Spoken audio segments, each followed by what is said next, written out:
Oh. Oh, il m'a rendu dingue celui-là, quoi. Mais ils vont jamais me lâcher, bordel, quoi. Qu'est-ce qu'ils ont tous? Je vais me détendre un peu, moi. Bon, allez, ouais. Jouer un petit peu. Ça, moi, ça va me changer les idées.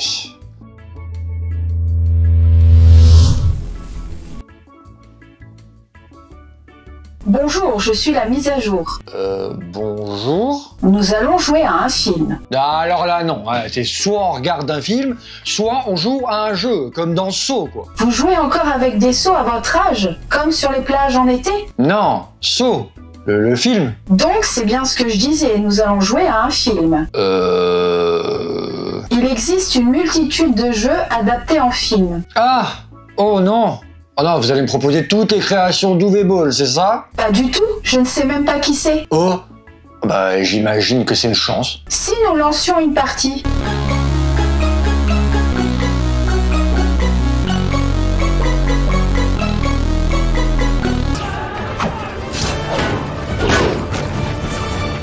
Hold this.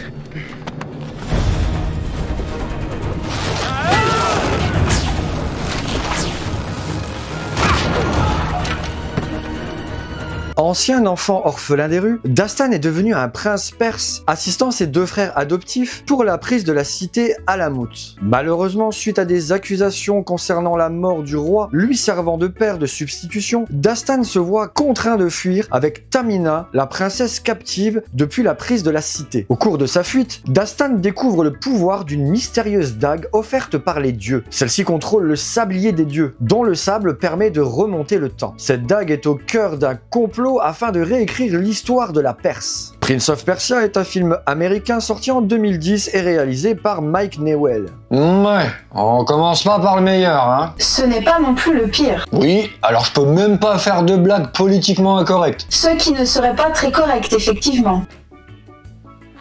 Les personnages sont pourtant ressemblants et les décors immersifs. Alors, oui et non. Désolé, je n'ai pas compris votre réponse. Personnages ressemblants. Alors j'ai vu des Asiatiques avec la peau plus métisse que celle de Jack Gyllenhaal pour le rôle de Dastan. Il doit s'agir de Vietnamiens. Ben Kingsley, c'est clairement le méchant de l'histoire. Vous prenez le risque de révélation finale par ces propos. Non mais c'est pas une surprise, dans la majorité de ses films, il joue l'antagoniste. En plus là, ça se voit clairement sur sa face, alors... Là, vous devenez xénophobe. Et pour vos décors, on va pas se mentir, c'est le désert. Au sens propre ou figuré? Bah au sens sale, parce que c'est les mêmes dunes de sable à perte de vue, c'est la même cité qui est paumée au milieu de nulle part, qui a juste été tout simplement filmée de très très près dans les ruelles, quoi. Erreur, Dune est un roman de science-fiction écrit par... Bref. Adapter un jeu vidéo dans un format pour un tout autre média n'est jamais chose facile en termes de fidélité.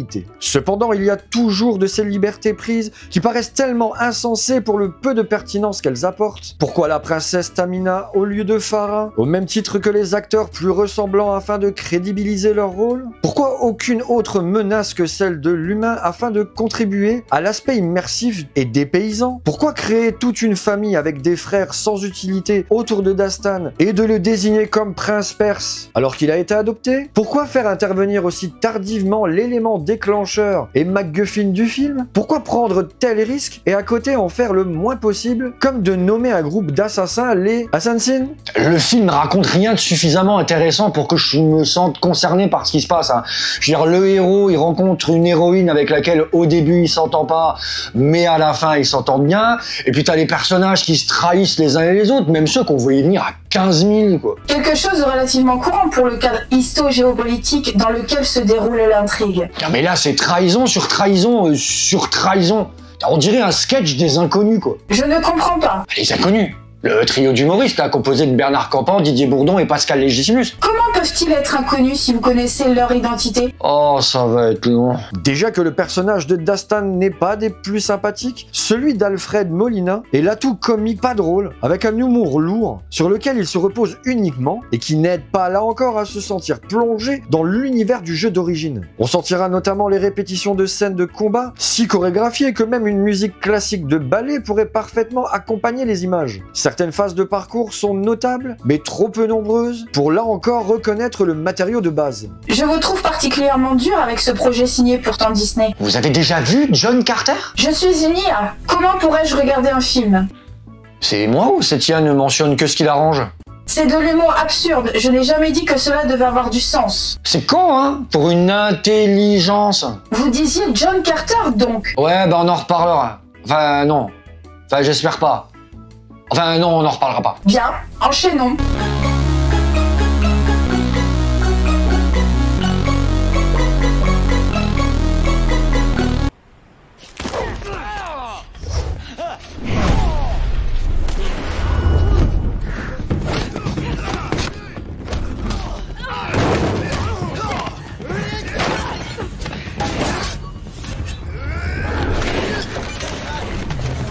Chun-Li est une enfant de parents riches dont le père l'initie aux arts martiaux, bien qu'elle se projette en tant que pianiste. Mais un certain Monsieur Bison enlève son père afin de l'aider à construire son empire, tandis que Chun accomplit son rêve de pianiste au fil des années. Le destin finit par la rattraper et l'oblige à affronter ce dernier et de se confronter à Bison. Street Fighter, la légende de Chun-Li est un film américain sorti en 2009 et réalisé par Andrzej Bartowiak. Ils ont fait une suite à Street Fighter? Non. Bah c'est quoi ça alors? Un film.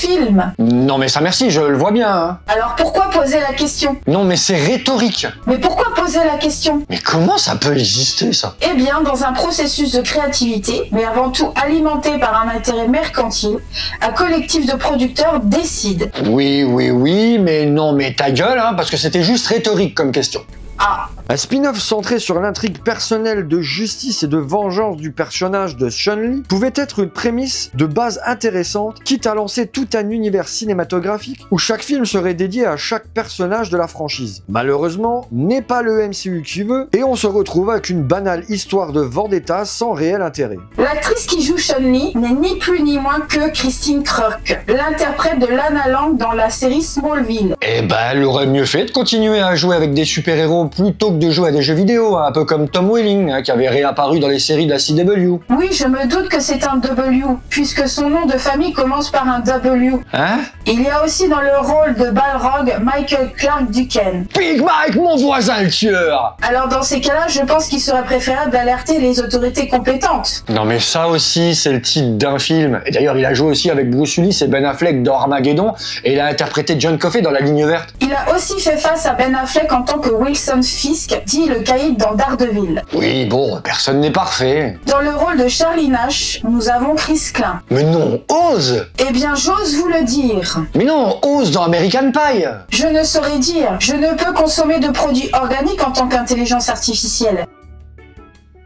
Et enfin, Neil McDonough dans le rôle de Monsieur Bison. Non mais sérieusement! Déjà, Street Fighter était une blague, mais elle était marrante. Une super nana avec les acteurs pour cela, mais là, franchement, je vois pas comment justifier le film. À part si on laisse la part belle au féminisme, avec une héroïne censée être charismatique, et on sort sur le succès de Smallville pour coller l'actrice du moment. Sauf que pour le coup, on perd le charisme, et plus vite que Chun-Li remue les jambes, c'est dire. Pas de scénario, des combats qui feraient passer Tigre et Dragon pour un documentaire réaliste sur la Chine d'antan, un méchant minable, des musiques rythmées mais moches, une trame connue, non vraiment, c'est totalement vide. Bon, je crois que je vais essayer autre chose là.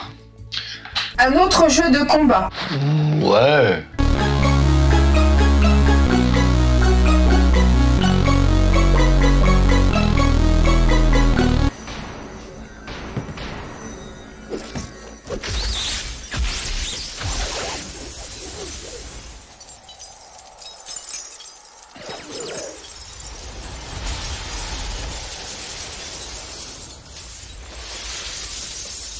Après leur dernière issue victorieuse au Mortal Kombat, les défenseurs de la Terre que sont Raiden, Liu Kang, Kitana, Johnny Cage et Sonya Blade s'apprêtent à célébrer la génération de paix censée s'entamer. Mais malheureusement, Shao Kahn, chef de l'Outre-Monde, décide d'enfreindre la règle établie. Bien décidé à faire fusionner les deux mondes pour en devenir le seul dirigeant, il tente d'ouvrir les portes dimensionnelles pour permettre à ses guerriers d'envahir la Terre, et Raiden et son équipe n'ont que 6 jours pour empêcher cela. Mortal Kombat 2 Destruction Finale est un film américain sorti en 1997 et réalisé par John R. Leonetti.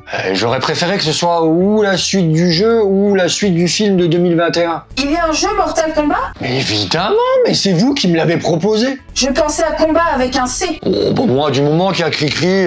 Qui donc? Lambert. Jonathan? Mais non, Christophe Lambert. Qui donc? Mais le mec qui joue Raiden, le dieu du tonnerre. J'ai une putain d'impression déjà vue là. Vous avez tort ou bien c'est Zeus que vous voulez dire? Mais bordel, je vous parle de Christophe Lambert, l'acteur qui est censé jouer Raiden dans Mortal Kombat. Claire qui? Oh putain. Quand j'ai vu avec le temps comment ce film est devenu une légende du nanar, je n'en ai guère été étonné. C'est stupide, moche, pas écrit du tout. Le film Z fait au rabais par excellence, idéal pour une soirée nanar. Le niveau est tellement intersidéral que les parties de fou rire entre amis sont garanties. Bon, vous disiez que vous avez une autre idée de jeu d'affrontement à la base. De combat avec un C. Ouais, c'est ça. C'est quoi du coup?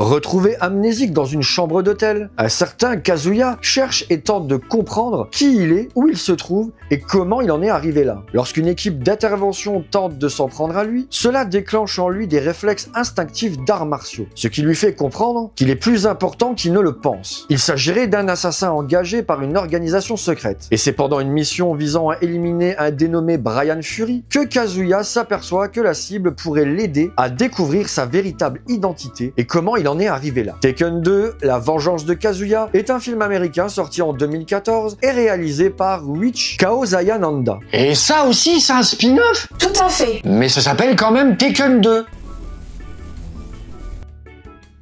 Bon, vous souhaitez jouer ou pas? Alors on visualise plus de films qu'on joue au jeu. C'était une question rhétorique. Ah bah voilà, là vous avez compris. Le premier avait un vague rapport avec la franchise du jeu vidéo. Cette suite par contre n'a qu'un très vague goût de Taken. Un autre nom aurait tout aussi bien pu convenir à ce film, lorgnant du côté de Jason Bourne pour son héros en quête d'identité, mais sans la qualité de mise en scène nécessaire. Les combats sont plutôt bien filmés et dynamiques, mais voilà, ce détournement du nom même de Taken nuit gravement au film. Bon, ça suffit, j'en ai marre des affrontements là. Donnez-moi autre chose là, je sais pas, de l'aventure, de la plateforme, un jeu où il faut, je sais pas, chercher un trésor ou un artefact, bref.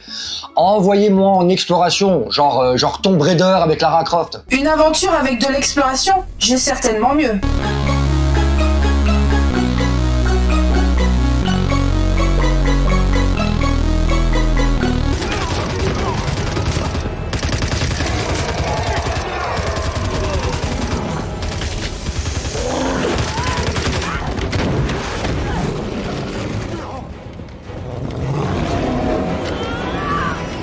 Sur Phobos, une des lunes de la planète Mars, l'Union Aerospace Corporation teste un système de téléportation entre la Lune et un site situé sur Terre, dans le Nevada. Cependant, l'expérience se passe mal et transforme le personnel en zombies. Un groupe de Marines de l'UAC se rend sur place après avoir reçu un message de détresse. Ils vont devoir faire face aux zombies qui pourraient menacer toute vie sur Terre. Doom Annihilation est un film américain sorti en 2019 et réalisé par Tony Giglio. Un Doom direct en vidéo.